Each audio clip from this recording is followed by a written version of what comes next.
आत्माएं, रहस्यमयी दास्तान। नमस्कार, स्वागत है आपका हिंद भारत के खास कार्यक्रम रहस्य में। मैं हूं अंजलि चावला आपके साथ। आखिर कहां गायब हो गया जैसलमेर का कुलधड़ा गांव?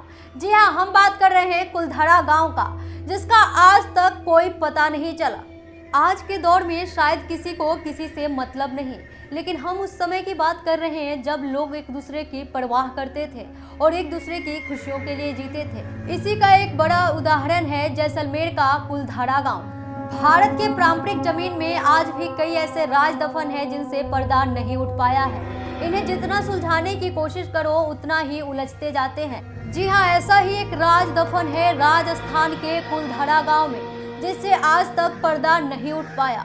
कहा जाता है कि श्राप ने इस स्थान की तकदीर ही बदल दी और इस राज से आज भी पर्दा नहीं उठ पाया है। कहा जाता है कि आत्माएं यहाँ भटकती हैं, लेकिन क्या सच में यहाँ आत्माएं भटकती हैं? आइए आपको बताते हैं पूरा सच।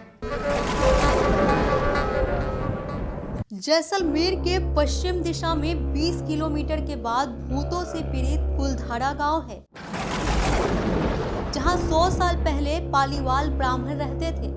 लगभग 1500 लोग एक ही रात में इस गांव को छोड़कर निकल गए। किसी को खबर नहीं थी कि वो कहां गए और क्यों गए, पर लोगों का मानना है कि दुष्ट शासक सलीम सिंह और उसके लगाए गए लगान की वजह से लोग गांव छोड़कर चले गए और जाते जाते गांव को एक श्राप भी देकर गए। उस घटना के बाद जिसने भी गांव में रहने का निश्चय किया उसकी मौत हो गई। इसी वजह से गांव आज तक नहीं बसा।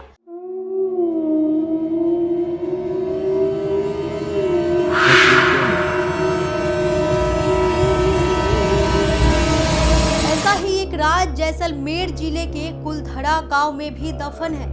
यह गांव पिछले 170 सालों से वीरान पड़ा है। एक ऐसा गांव जो रात ही रात में वीरान हो गया। एक ऐसा गांव जहां सदियों से लोग आज तक नहीं समझ पाए कि आखिर इस गांव के वीरान होने का राज क्या था।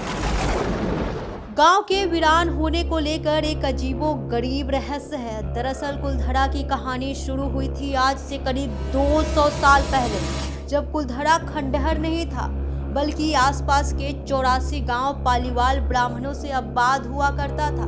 लेकिन फिर जैसे कुलधड़ा को किसी की बुरी नजर लग गई। वो शख्स था रियायत का दीवान सलाम सिंह, अयास दीवान सलाम सिंह, जिसकी गंदी नजर गांव की एक खूबसूरत लड़की पर पड़ गई थी।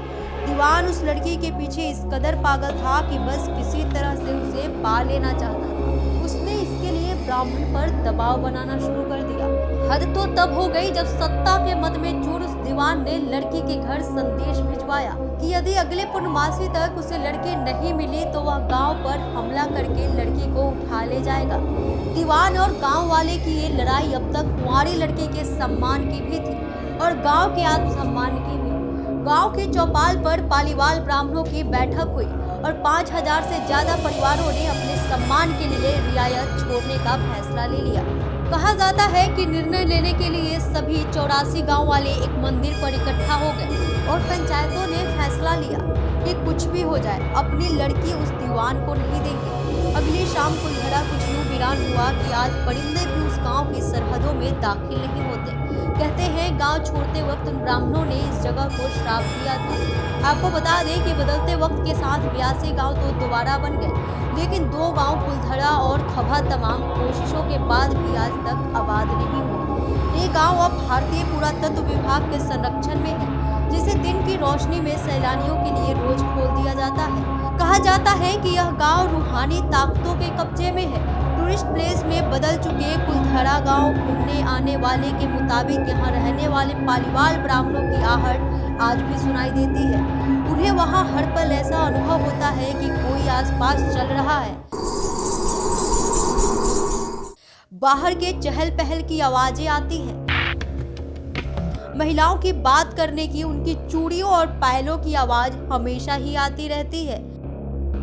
प्रशासन ने इस गांव की सरहद पर एक फाटक बनवा दिया है, जिसके पार दिन में तो सैलानी घूमने आते रहते हैं, लेकिन रात में कोई इस फाटक को पार करने की हिम्मत नहीं करता। कुलधड़ा गांव में एक मंदिर है जो आज भी श्राप से मुक्त है।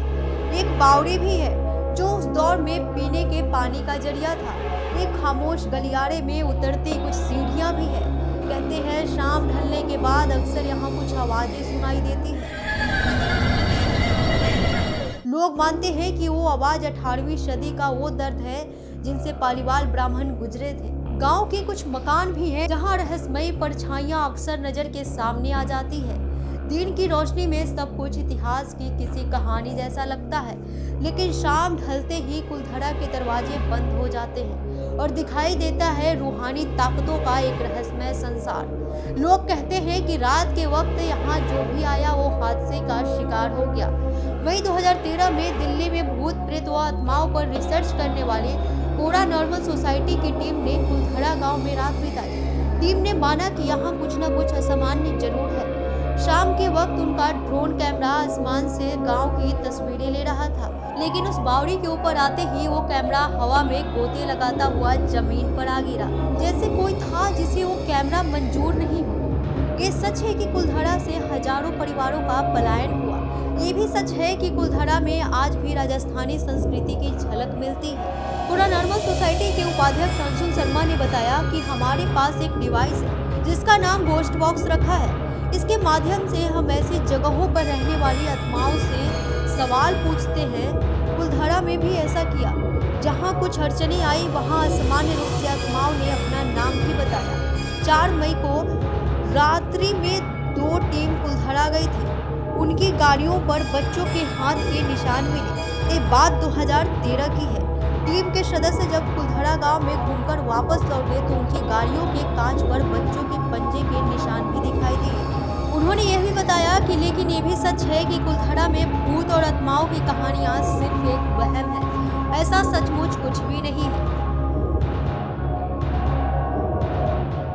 तो देखा आपने, कुलधड़ा में भूतों और आत्माओं की कहानियां सिर्फ एक वहम है, लेकिन सवाल ये भी खड़ा होता है कि आखिर अचानक से 84 गांव क्यों गायब हो गए और कहां गायब हो गए, और उनमें से 2 गांवों का अस्तित्व ऐसे मिट क्यों गया।